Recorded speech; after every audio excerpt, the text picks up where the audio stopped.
অন্যের প্রাণ কেড়ে নিলে সর্বোচ্চ সাজা, অথচ আদালতের মাধ্যমে রাষ্ট্রের আদেশে প্রাণ কেড়ে নিলে দেয়া হয় পুরস্কার। বুঝিয়ে বলি, রাষ্ট্রদ্রোহ বা বড় ঘটনায় সাজা কিন্তু কোনো সরকারি কর্মী কার্যকর করেন না। ফাঁসির মঞ্চে আসামির প্রাণ কেড়ে নেওয়ার কাজটি করানো হয় অন্য কোনো আসামিকে দিয়ে। তাই বলে যাকে তাকে দিয়ে এই কাজ করানো হয় না। সারা দেশে মাত্র 15 জনের মতো মানুষ আছে যাদেরকে দণ্ড কার্যকরের এই প্রশিক্ষণ দেওয়া হয়েছে। তাদের কি বলে জল্লাদ। প্রতিটি কার্যকর করলে 2 মাসের কারাদণ্ড মওকুফ করা হয়। রূপকথার নানা গল্প পড়ে বা ইতিহাস নির্ভর সিনেমা দেখে জল্লাদ বলতে একটি ভয়াল রূপ মানুষের মনে ফুটে ওঠে। রাগী চেহারার ভাবলেশীন বিশাল দেহী কারো কথা মনে পড়ে। বাস্তবের জল্লাদটা অতটা ভয়ঙ্কর না হলেও তারা সত্যি ভাবলেশীন। মনের কোণে দয়া মায়া যা কিছু আছে তা মরে গেছে পুরোপুরি। নিজ হাতে একজন মানুষের ভবলীলা সাঙ্গ করার আগে পরে তারা স্বাভাবিকভাবেই খাওয়া দাওয়া বা অন্য কাজ করেন। শুধু ফাঁসির ঠিক সে সময়টায় কিছুক্ষণের জন্য মায়া জাগে। কারাগারের নিয়ম অনুযায়ী ফাঁসির কাজ সাধারণত রাত 12টা 1 মিনিটে শেষ করা হয়। আসামির আত্মীয় স্বজনকে তা 1 বা 2 দিন আগে জানানো হয়। এর আগে আসামির কোনো বিশেষ ইচ্ছা থাকলে তা পূরণের চেষ্টা করা হয়। এই দণ্ড যারা কার্যকর করবে তাদের বাছাই করা হয় রীতিমতো বিজ্ঞাপন দিয়ে। তবে কাউকে কাউকে বেছে নেয় কারা কর্তৃপক্ষ।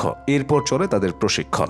ঠিক কি করেন একজন জল্লাদ? তিনি আসামিকে নিয়ে যান ফাঁসি কাষ্ঠে, গলায় দড়ি পরিয়ে দেন, এরপর একটি বোতাম টিপে পায়ের নিচের কাঠের পাল্লা সরিয়ে দেন। 15 মিনিট ধরে দড়িতে ঝুলতে হয় আসামিকে। এরপর আসামিকে চিকিৎসক বলে ঘোষণা করেন।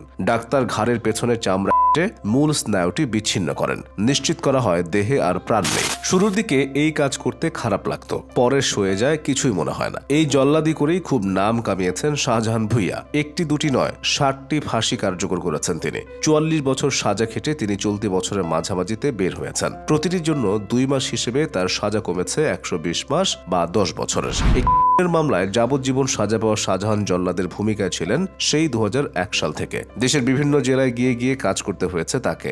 একবার গেলে আগে পরে সময় লেগে যেত প্রায় 10 দিন। তবে সহকারী জল্লাদ হিসেবে তাকে কাজ শুরু করতে হয় সেই 1988 সাল থেকে। মুক্তি পেয়ে শাহজাহান বলেন, ফাঁসির আদেশ রাষ্ট্র দেয়, সেই আদেশ আমি পালন করেছি মাত্র। কোনো অপরাধ বোধ ছিল না, কিন্তু যেই মুহূর্তে দেহ থেকে প্রাণ বের হয়েছে প্রতিবারই কষ্ট পেয়েছে। জল্লাদ হিসেবে কাজ করা বাবুল মিয়া নামের একজনও কথা বলেছেন গণমাধ্যমে। তিনি বলেন, যারা খুব আবেগপ্রবণ তাদের জন্য এই কাজ নয়। তার মতে, যে কিছুক্ষণের মধ্যে ফাঁসির দড়িতে ঝুলবে তার সামনে ভেঙে পড়া চলবে না। দড়ি বাঁধতে বা ফাঁসির কাজে কোনো ভুল থাকা চলবে না। আর কখনোই আসামির চোখের দিকে তাকানো যাবে না। রাজা বাদশাহদের আমলে ছিল এক সাধারণ ঘটনা। রাজার বিরাগ ভাজন হলে ধর থেকে আলাদা হয়ে যেত মাথা। আধুনিক সমাজে এই শাস্তি নিয়ে বিশ্বজুড়ে রয়েছে বিতর্ক। তবে বাংলাদেশ এখনো সাজা বিলোপ করেনি। 1971 সাল থেকে প্রায় 105 মানুষের ফাঁসি কার্যকর হয়েছে। ঠিক এই মুহূর্তে দণ্ড ঘোষণা করা আছে আরো আনুমানিক 1500 মানুষের। এর মধ্যে অনেকগুলো আপিলের নানা পর্যায়ে রয়েছে।